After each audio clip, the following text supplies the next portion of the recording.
kalau kita bantu Jepang, mungkin kita bisa merdeka tanpa melalui pertumpahan darah. Hal-hal apa saja yang diperlukan untuk menjadi sebuah negara berdaulat? Beda dengan bunyi dari Pancasila yang ada saat ini.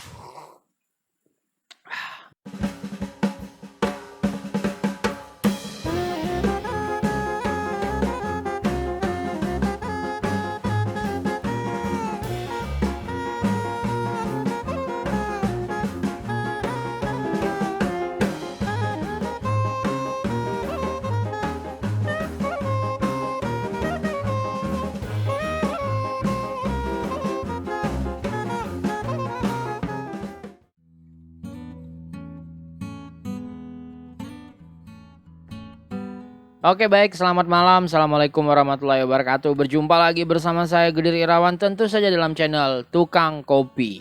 Dan masih dalam segmen ngopini, yaitu ngopini sembari ngopi. Dan kali ini teman-teman saya ditemani oleh sebuah kopi yang luar biasa. Ini kopinya destroyed banget karena ini kopi dari branding kita sendiri, yaitu Kekili Kopi. Nah jadi kopi ini akan menemani perbincangan kita di malam hari yang indah ini. Nah, ngopi ini tentu saja masih bakalan berbicara seputar sejarah, peristiwa, konspirasi, ataupun hal-hal aktual lainnya yang terjadi di sekitaran kita, khususnya di dunia ini dan juga di negara Republik Indonesia. Dan kali ini teman-teman saya pengen ngobrol dan berbicara tentang satu hal yang baru saja kita lewati momennya kemarin, yaitu 1 Juni. Nah, ada apa di 1 Juni teman-teman? Hari lahirnya Pancasila. Seperti yang kita ketahui bahwa kadang-kadang nih masyarakat awam atau masyarakat yang mungkin lupa, kadang-kadang selalu tertukar antara hari lahirnya Pancasila dan hari kesaktian Pancasila. Padahal lahir dan sakti ini memiliki dua momen yang berbeda.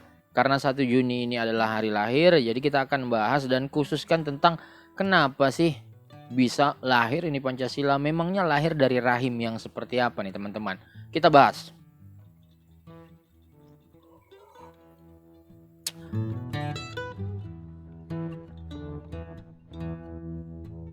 Tahun 1945 itu merupakan masa-masa yang krusial bagi pemerintah pendudukan Jepang di wilayah Asia Pasifik, khususnya tentu saja di Indonesia. Kenapa bisa disebut krusial? Karena pada waktu itu Jepang mulai mengalami banyak kekalahan demi kekalahan ketika mereka berperang dengan sekutu. Seperti kita ketahui bahwa dalam Perang Dunia Kedua, Jepang itu masuk ke dalam blok sentral bersama sahabat-sahabatnya Jerman dan juga Italia. Nah, di tahun 1945, tepatnya di bulan Maret, banyak sekali kekalahan-kekalahan yang diderita oleh Jepang yang menyebabkan pemerintah pendudukan militer Jepang harus putar otak bagaimana caranya supaya kita mempertahankan kedaulatan kita di tanah-tanah jajahan ini. Dan pada waktu itu muncul sebuah formulasi yang sangat amat hebat, yaitu mereka berpikir untuk membuat supaya orang-orang yang ada di wilayah yang mereka jajah atau mereka duduki saat ini bisa untuk mendukung perjuangan mereka. Nah, satu hal yang dilakukan oleh Jepang pada waktu itu adalah dengan menjanjikan kemerdekaan. Salah satunya adalah di wilayah Indonesia. Jadi pada waktu itu Jepang membuat supaya orang Indonesia ini percaya bahwa kami akan berikan kalian kemerdekaan anak-anak. Dan tentu saja golongan-golongan tua kita itu mulai memanfaatkan situasi. Wah, kalau kita bantu Jepang, mungkin kita bisa merdeka tanpa melalui pertumpahan darah. Nah, kebetulan pada waktu itu terpilihlah Jenderal Kumakichi Harada selaku pimpinan tertinggi pendudukan militer Jepang di Pulau Jawa. Jenderal Kumakichi Harada disuruh untuk membentuk sebuah organisasi yang membuat sebuah negara ini bisa menjadi merdeka. Jadi pada waktu itu dibentuklah sebuah organisasi yang bernama BPU-PKI, Badan Penyelidik Usaha Persiapan Kemerdekaan Indonesia. Atau kalau dalam bahasa anak-anak wibu, anak-anak di Jepangan, itu dikenal dengan Dokuritsu Junbi Kosakai. Nah, teman-teman pasti akrab lah dengan kata-kata ini. Karena ini dipelajari dari kita mulai kelas 2 SMP dan juga kelas 2 SMA. Ini adalah mata pelajaran wajib. Termasuk ke dalam bab kalau tidak salah saya itu adalah hampir mendekati detik-detik peristiwa proklamasi nih teman-teman. Nah, singkat kata singkat cerita, Dokuritsu Junbi Kosakai pada waktu itu mengangkat Dr. Rajiman Widyodiningrat untuk menjadi punggawa atau pimpinan dari organisasi ini tersebut. Dan Dr. Ajiman Widyodiningrat itu pun mengumpulkan beberapa orang yang dipercaya akan mampu untuk membangun solidaritas dalam menciptakan negara merdeka di Indonesia.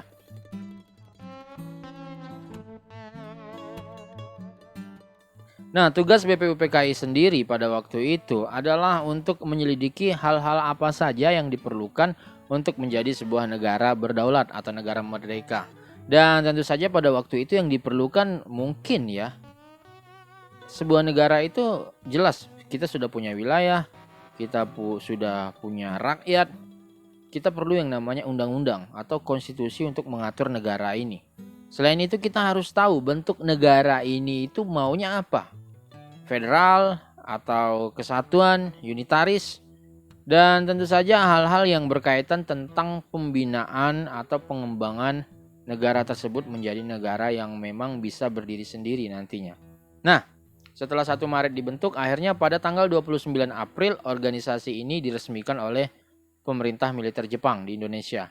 Dan dimulailah babak-babak untuk menentukan apa saja yang harus dimiliki oleh negara merdeka.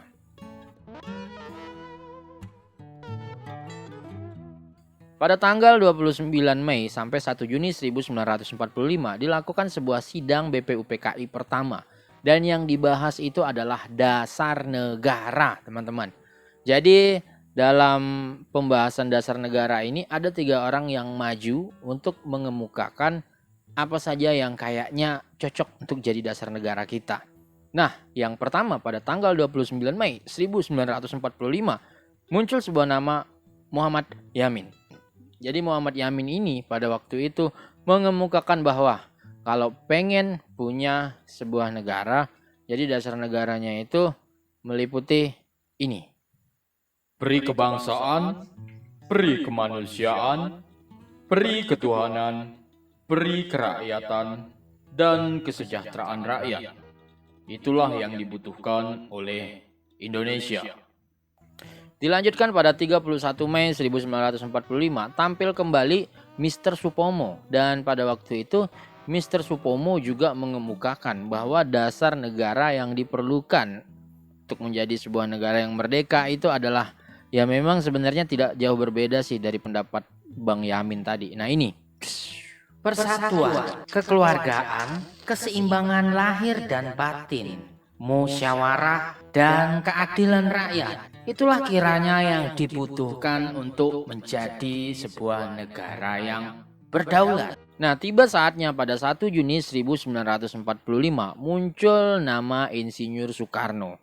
Dan Pak Karno ini kemudian memunculkan hal yang cukup berbeda. Ada 1 poin yang berbeda di situ. Beliau mengemukakan bahwa dasar negara yang diperlukan untuk menjadi sebuah negara yang hebat dan merdeka itu adalah ini, katanya. Kebangsaan Indonesia, internasionalisme, dan peri kemanusiaan, mufakat atau demokrasi, kesejahteraan sosial, dan ketuhanan Yang Maha Esa. Itulah yang dibutuhkan oleh negara Indonesia merdeka. Terdiri dari 5 hal yang kemudian lebih dikenal dengan nama Pancasila. Kemudian dengan kemampuan orasi yang luar biasa dan menggebu-gebu, tentu saja pada waktu itu para orang-orang yang sedang dalam ruang rapat tersebut memilih buah pemikiran dari Bung Karno ini. Kemudian dikenal dengan nama Pancasila. Ya udah Bang, fix. Kayaknya inilah yang cocok. Dan akhirnya 1 Juni 1945 ditetapkan menjadi hari lahirnya Pancasila. Karena memang Bung Karno yang pada waktu itu mengemukakan hal tersebut.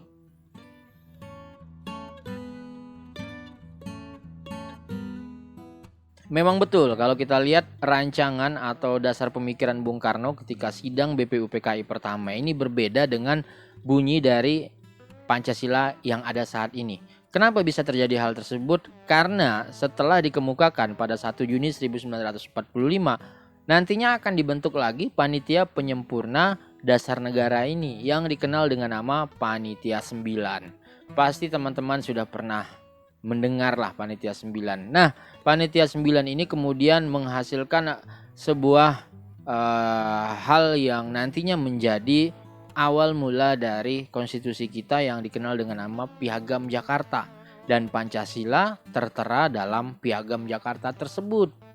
Masih ingat Piagam Jakarta? Nah, itu sering loh kita munculkan dalam, ya kalau misalnya pengen upacara segala macam, ada Piagam Jakarta yang nantinya bakalan berubah menjadi pembukaan UUD 1945. Betul, ada kontroversi ketika dibuat Pancasila di versi Piagam Jakarta, tepatnya pada sila pertama.